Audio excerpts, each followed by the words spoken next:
इस कहानी की शुरुआत एक लड़ाई से होती है। दरअसल ये लड़ाई सिर्फ दो लोगों के बीच हो रही थी, जिसमें एक याओ जिन पैलेस का मास्टर था और दूसरे की आइडेंटिटी हमें पता नहीं चलती। वैसे याओ जिन पैलेस का मास्टर इंसान नहीं बल्कि एक डीमन है, और डीमन होने के बावजूद भी उसने एक इंसान से शादी की है, साथ ही उसका एक लड़का है। मगर अब वो दूसरा व्यक्ति उसे यहाँ नहीं रहने देना चाहता था, इसलिए उन्होंने इस लड़ाई के थ्रू इसका सॉल्यूशन डिसाइड किया। पर अब इस लड़ाई में उस डीमन आदमी जिसका नाम कोंग जुआन था, उसकी डेथ हो जाती है और ये सब उसके बेटे के सामने हो रहा था। इसके बाद अब हम आ जाते हैं सीधे 12 साल बाद, जहां हम देखते हैं कि हमारा हीरो होंग जुन अब बड़ा हो चुका है। साथ ही अभी वो अपने फादर के याओ जिन पैलेस में रह रहा है। यहाँ उसे किंग जियोंग लेकर आया था। साथ ही बचपन से अभी तक उसके फादर का रोल यहाँ चोंग मिंग ने निभाया है। दरअसल किंग जियोंग और चोंग मिंग दोनों ही याओ जिन पैलेस के मास्टर हैं। साथ ही होंग जुन भी यहाँ का यंग मास्टर है, क्योंकि उसके फादर भी यहाँ के 3rd मास्टर थे। वैसे ये सभी लोग डीमन क्लैन से बिलोंग करते हैं, लेकिन ये बुरे डीमन नहीं है। अब इसके बाद हमें ह्यूमन वर्ल्ड का सीन दिखाया जाता है, जहाँ हम एक नकाब पहने आदमी को देखते हैं। ये आदमी एक सीक्रेट टेक्निक के जरिए एक खास इनविटेशन लेटर डीमन वर्ल्ड में भेजता है। दरअसल ह्यूमन वर्ल्ड में एक कोर्ट ऑफ एक्सोर्सिज्म बनाया जा रहा है, जिसका नाम डीमंस और डेविल्स को खत्म करना है। अब ये लेटर यहाँ याओ जिन पैलेस में आता है। यहाँ इस लेटर को पढ़ने के बाद किंग जियोंग को लगता है कि क्यों न इस कोर्ट ऑफ एक्सोर्सिज्म के लिए होंग जुन को भेजा जाए, पर अब इसके लिए उन्हें चोंग मिंग से भी बात करने की जरूरत थी। लेकिन अब जब वो चोंग मिंग से इस बारे में पूछते हैं तो चोंग मिंग इस पर साफ मना कर देते हैं। वो कहते हैं कि मैं होंग जुन को ह्यूमन वर्ल्ड में नहीं जाने दे सकता। तुम्हें याद नहीं है क्या इसके फादर के साथ वहाँ क्या हुआ था, किस तरह उन्हें मार दिया गया। लेकिन इस पर किंग जियोंग कहते हैं कि धरती पर डीमंस की तादाद बढ़ती जा रही है। मगर इस पर चोंग मिंग उनसे कहते हैं कि ये मत भूलो कि हम भी डीमन ही हैं। दरअसल यहाँ पर वो जिन डीमन को मारने के लिए उस कोर्ट ऑफ एक्सोर्सिज्म बना रहे हैं, और असल में बहुत बुरे डीमंस हैं जो कि धरती पर अशांति फैला रहे हैं, इसके लिए यह ग्रुप बनाया जा रहा है।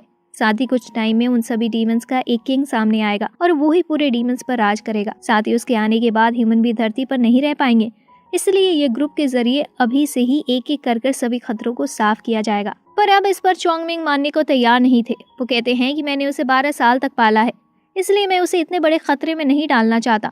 पर अब इस पर किंग जियोंग कहते हैं कि तुम जानते ही हो कि होंग जुन हाफ डीमन है और उसके पास रेनबो लाइट की पावर भी है, इसलिए वो सिर्फ उस डीमन किंग को हरा सकता है। साथ ही होंग जुन ब्लैक ड्रैगन को भी समन कर सकता है। लेकिन इस सब पर भी चोंग मिंग मानने को राजी नहीं थे। तभी वो देखते हैं कि होंग जुन ने उनकी बातें सुन ली है। इसके बाद हम देखते हैं कि रात का समय था, जहाँ होंग जुन की आंखों में आंसू थे।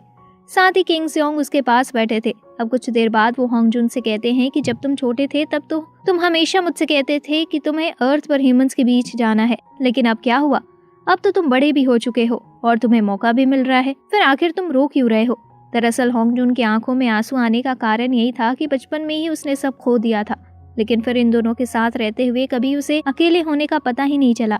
साथ ही चोंग मिंग के साथ ही उसकी बिल्कुल सन और फादर जैसी बॉन्डिंग बन चुकी है। लेकिन इसके बाद होंग जुन, चोंग मिंग और किंग जियोंग आपस में एक साथ मिलकर इस पर बात करते हैं, जहां पहली बार कहने पर तो होंग जुन रोते हुए साफ मना कर देता है, पर फिर किंग जियोंग उससे उसके फादर की बातें बताना चालू करते हैं। वो बस होंग जुन को समझा रहे थे कि क्या वो ह्यूमंस के बीच जाकर अपने फादर के कातिल का पता नहीं लगाना चाहता। साथ ही वो कहते हैं कि क्या तुम अपने फादर की मौत का बदला नहीं लोगे होंग जुन? अब बस इस बात में होंग जुन मान जाता है। इसके बाद ह्यूमन वर्ल्ड में जाकर उसे 3 काम करने थे। पहला काम तो ये था कि उसे अपने फादर के कातिल का पता लगाना है, लेकिन इस पर होंग जुन पूछता है कि बिना किसी इन्फॉर्मेशन के मैं इस कातिल को कैसे ढूंढूंगा।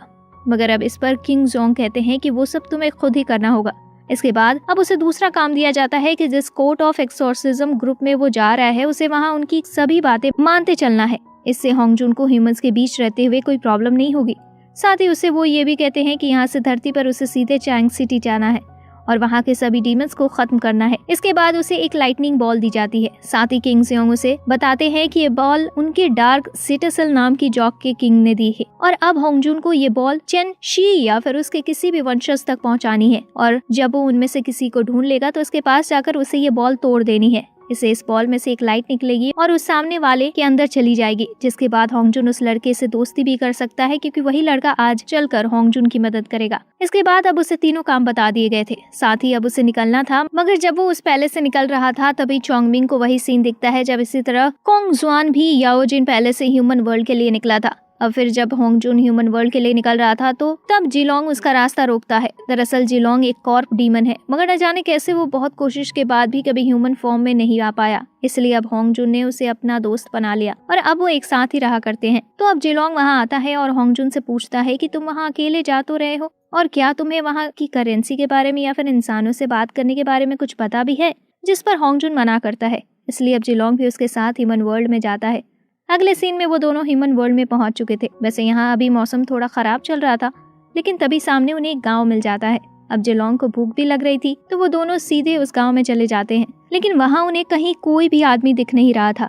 तभी होंगजुन देखता है कि पास ही ह्यूमन ब्लड के निशान है। अब इससे वो समझ गए थे कि कुछ तो गड़बड़ है, मगर तभी एक बड़ा सा डीमन उन पर हमला कर देता है, लेकिन होंगजुन उस अटैक से बच जाता है। इसके बाद अब डीमन जमीन के थ्रू होंगजुन पर अटैक करता है, लेकिन अब यहाँ भी होंगजुन उसके अटैक से बचकर उसी पर अपना अटैक कर देता है। वैसे यहाँ होंगजुन ने अपना वेपन भी निकाल लिया था। इसके बाद हमें होंगजुन के कई और पावरफुल अटैक्स देखने को मिलते हैं, यहाँ तक कि वो डीमन भी इन अटैक्स को सह नहीं पा रहा था। उसे भी बहुत चोट आ चुकी थी, इसलिए वो तुरंत ही यहाँ से निकलना सही समझता है, मगर अब हमारा हीरो भी उसका पीछा कर रहा था। इसके बाद अब वो डीमन भागते भागते सीधा चैंग सिटी पहुँच जाता है। साथ ही हमारा हीरो भी वहाँ पहुँच चुका था। इसके बाद वो दोनों ही सिटी के अंदर आ जाते हैं। अब जैसे कि हमें पता है कि डीमन ह्यूमन फॉर्म में भी आ सकते हैं, इस कारण वहाँ के सैनिक होंगजुन को भी डीमन समझकर उसका पीछा करने लगते थे। अब होंगजुन रुकता है और उन्हें समझाता है कि देखो भाई, मैं कोई डीमन नहीं हूँ, लेकिन उन लोगों को होंगजुन पर भरोसा नहीं था। वैसे असलियत में तो होंगजुन सच में एक डीमन ही है। अब तभी वहाँ इस कहानी के एक और इम्पोर्टेंट कैरेक्टर की एंट्री होती है। इस कैरेक्टर का नाम ली जिंगलोंग है और इसे आप कहानी का सेकंड मेन कैरेक्टर मान सकते हो। अब जिंगलोंग को वहाँ आने पर वो सीधा अपनी तलवार लेकर होंगजुन पर हमला कर देता है। अब वैसे तो होंगजुन पीछे होकर बच गया था, पर इससे वो लाइटनिंग बॉल टूट जाती है जो उसे चेन शी को देनी थी। इसके बाद उस बॉल में से एक लाइट निकलती है, जिससे जिंगलोंग वहीं बेहोश होकर नीचे गिर जाता है। अब होंगजुन को समझ नहीं आता कि वो करे तो करे क्या। साथ ही उसके पीछे अभी बहुत से सैनिक पड़े हुए थे, इसलिए वो तुरंत जिंगलोंग को अपने साथ उठाकर ले जाता है। इसके बाद जब वो छुप रहा था तभी उसे एक मस्त बड़ा सा मकान दिखता है, इसलिए अब वो वहीं छिपने का डिसाइड करता है और सीधा ही वहां चला जाता है। इसके बाद उसे जिंगलोंग के पास से एक बैच मिलता है। इस बैच से उसे पता चलता है कि जिंगलोंग तियानवू आर्मी का हिस्सा है, लेकिन यह बैच होंगजुन के किसी काम का नहीं था, इसलिए वो उस बैच को पास में ही फेंक देता है। उसके बाद अब उसे वह लाइट वापस चाहिए थी, मगर इसका कोई रास्ता उसे समझ नहीं आ रहा था। तो अब वो कहता है कि क्यों ना हम इसका सरनेम चेंज कर दे। अब उसकी बात सुनकर जिलोंग तुरंत उसे मारता है और कहता है कि तुम बिल्कुल पागलों जैसी बात कर रहे हो। लेकिन फिर वही कहने लगता है कि क्यों ना हम इसे मार ही दे, शायद इसके अंदर से वो लाइट वापस बाहर आ जाए। मगर अब होंगजुन इस पर साफ मना कर देता है, कहता है कि हम ऐसा नहीं कर सकते क्योंकि इसमें हमारी ही गलती थी। अब इंतजार करने के अलावा उनके पास कोई भी चारा नहीं बचा था, इसलिए वो वहीं लिंगलोंग के पास वापस होश में आने का इंतजार करने लगते हैं। अब इंतजार करते करते बहुत देर हो चुकी थी, साथ ही बाहर का मौसम भी ठीक हो चुका था, इसलिए अब होंगजुन अपनी पावर से जिंगलोंग को वापस होश में लाने की कोशिश करता है। साथ ही उसकी यह कोशिश रंग भी लाती है। कुछ ही देर में जिंगलोंग फिर से होश में आ गया था, लेकिन अब उसने होश में आकर तुरंत होंगजुन को पकड़ लिया था। साथ ही उसे ये भी पता चलता है कि वो एक प्रोस्टिट्यूट हाउस में है, मगर तभी कुछ सैनिकों के आने की आवाज आती है। यह देखकर होंगजुन तुरंत वहां से भाग जाता है। साथ ही सैनिकों के अंदर आने से पहले ही लिंगलोंग भी वहां से भाग जाता है, क्योंकि वो भी उसी आर्मी का हिस्सा था, इसलिए ऐसी जगह पर होना उसके इंप्रेशन को खराब कर सकता था। मगर अब यहाँ उन सैनिकों को वो बैच मिल जाता है जिस पर जिंगलोंग नाम लिखा हुआ था। और यहाँ बाहर जब जिंगलोंग वहाँ से निकलकर घर के ऊपर से भागते हुए जा रहा था, तभी वह फिसलकर नीचे गिर पड़ता है। इससे सभी लोग उसे देख लेते हैं और उस पर हंसने लगते हैं। इसके बाद हमें नकाब में एक लेडी दिखाई जाती है। उस लेडी के हाथ में वही वेपन था जो होंगजुन ने इस डीमन पर यूज किया था। इसके बाद वो लेडी उस वेपन के ऑनर मतलब कि होंगजुन का पता लगाने अपने एक आदमी को भेजती है। अब दूसरी तरफ हमारा हीरो किंगडम के अंदर घूम रहा था। वहाँ वो कई सारी चीजें देखता है, उसे वहाँ कई सारी खाने की चीजें मिलती हैं और साथ ही कई करतब करते लोग भी, जिसमें से एक व्यक्ति तो कमाल के करतब दिखा रहा था। साथ ही वह ऐसा पैसे के लिए कर रहा था। अब यहाँ हमारे हीरो से पैसे के बदले अपने डीमन पैलेस में पाए जाने वाले कुछ खास क्रिस्टल दे देता है। ये क्रिस्टल यहाँ पर बहुत ही ज्यादा महंगे बिकते हैं, इस कारण सभी लोग उनके लिए मारामारी करने लगते हैं।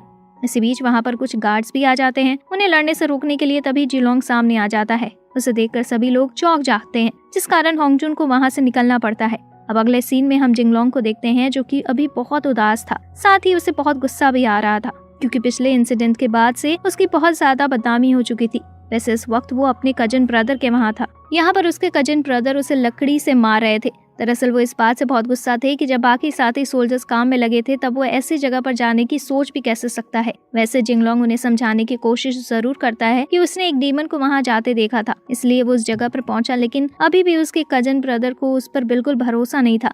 इसके बाद वो जिंगलोंग को एक बार फिर पीठ पर मारते हैं और वहाँ से चले जाते हैं। लेकिन अब ये बात वहाँ के किंग तक पहुँच चुकी थी। अब वैसे तो वो जिंगलोंग को इस चीज की बड़ी सजा दे सकते थे, लेकिन तभी एक लेडी यांग युआन उनसे कहती है कि जिंगलोंग ने कोई बड़ी गलती नहीं की है, और वैसे भी वो कह रहा था कि उसने एक डीमन को देखा है, तो हो सकता है कि वो सच कह रहा हो, इसलिए आपको उसे एक मौका तो देना ही चाहिए। इसके बाद अब किंग उसकी बात मान लेते हैं, इसलिए अब वो जिंगलोंग को कोर्ट ऑफ एक्सोर्सिज्म का चीफ इंचार्ज बना देते हैं। फिर अब हम देखते हैं कि मैसेज लेकर जिंगलोंग के कजन ब्रदर और खुद जिंगलोंग साथ में उसी कोर्ट ऑफ एक्सोर्सिज्म की तरफ जा रहे थे। अब रास्ते में ही जिंगलोंग को उसके brother Feng Chang King court of exorcism के बारे में बताते हैं। साथ ही अभी भी वो जिंगलोंग से पिछले इंसिडेंट को लेकर बहुत गुस्सा है, पर अब जिंगलोंग उससे कहता है कि मैं आपको प्रॉमिस करता हूँ कि मैं बहुत जल्द अपनी सच्चाई साबित कर दूंगा। दूसरी तरफ हमारा हीरो अभी भी मस्त सिटी में एक घर से दूसरे घर पर छलांग लगाते हुए घूम रहा था। तभी वो एक घर की छत से नीचे गिर जाता है। वैसे ये छत वही कोर्ट ऑफ एक्सोर्सिज्म की छत थी। इसके बाद के एपिसोड्स